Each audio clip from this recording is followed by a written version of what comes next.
Hello friends, आज हम बात करने वाले हैं एंजल टैक्स के बारे में। इससे पहले टैक्स क्या होता है इसे समझ लेते हैं। यदि हम भारत की बात करें तो हमारे पास कुछ अधिकार हैं, जैसे कहीं भी घूमने का अर्थात सड़क पे चलने का, स्वच्छ पानी पीने का, शिक्षा का। ये सभी अधिकारों की रक्षा सरकार करती है। जैसे हमें सड़क पे चलने का अधिकार है तो सरकार हमारे लिए सड़क बनाएगी। शिक्षा का अधिकार है इसलिए वह स्कूल बनाती है। सरकार को इन सब के लिए राजस्व अर्थात पैसे की आवश्यकता पड़ती है, और सरकार जिस तरीके से हमसे राजस्व इकट्ठा करती है, पैसे इकट्ठा करती है, वह विधि ही टैक्स या कर कहलाता है। अर्थात टैक्स वह अनिवार्य वित्तीय शुल्क है जो किसी व्यक्ति या संस्था पर राजस्व जुटाने के लिए लगाया जाता है। इस राजस्व का इस्तेमाल सार्वजनिक क्षेत्रों में जन कल्याण की दृष्टि से सरकार करती है। टैक्स प्रायः दो प्रकार के होते हैं, डायरेक्ट टैक्स और इनडायरेक्ट टैक्स। डायरेक्ट टैक्स वह होता है जिसमें व्यक्ति पर लगाया जा रहा है, वहीं व्यक्ति उसे अदा करने के लिए बाध्य होता है। इनडायरेक्ट टैक्सेस में वह व्यक्ति बाध्य नहीं होता। अभी 2017 में GST goods and service tax भी लागू किया गया। सबसे पहले केवल गुड्स पर यानी वस्तुओं पर ही कर लगता था।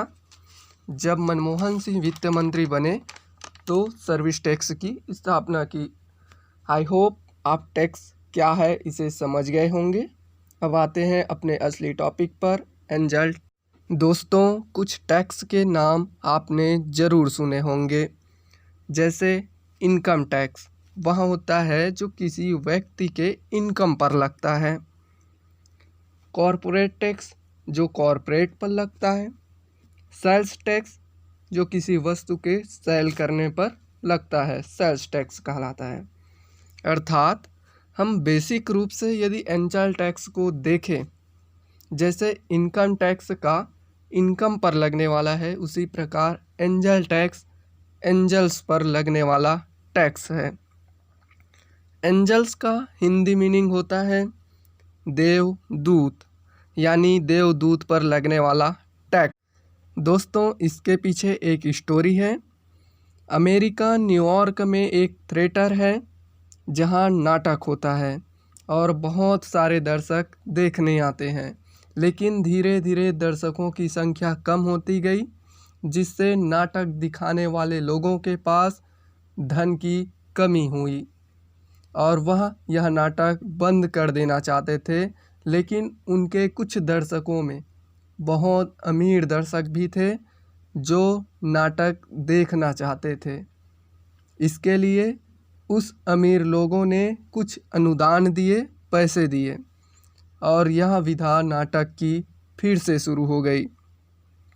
इन्हीं अमीर लोगों को उस समय एंजल अर्थात एंजल्स एक व्यक्ति होता है।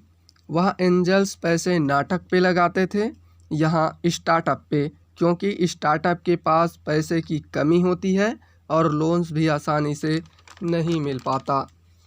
दोस्तों, ये एंजल्स अपनी ब्लैक मनी को वाइट में बदलने के लिए इस्तेमाल करते हैं। मान लो कोई स्टार्टअप जिसकी मार्केट वैल्यू 10 करोड़ है, उस पर एंजल्स ने पैसा लगाया 1 करोड़, लगभग 10%, और इसके बदले में उसे उस स्टार्टअप का 30% शेयर मिल गया, अर्थात 2 करोड़ का फ़ायदा हुआ। एंजल्स टैक्स इसी 2 करोड़ के फ़ायदे पर लगता है। आई होप आप एंजल टैक्स समझ गए होंगे। धन्यवाद। Thank you.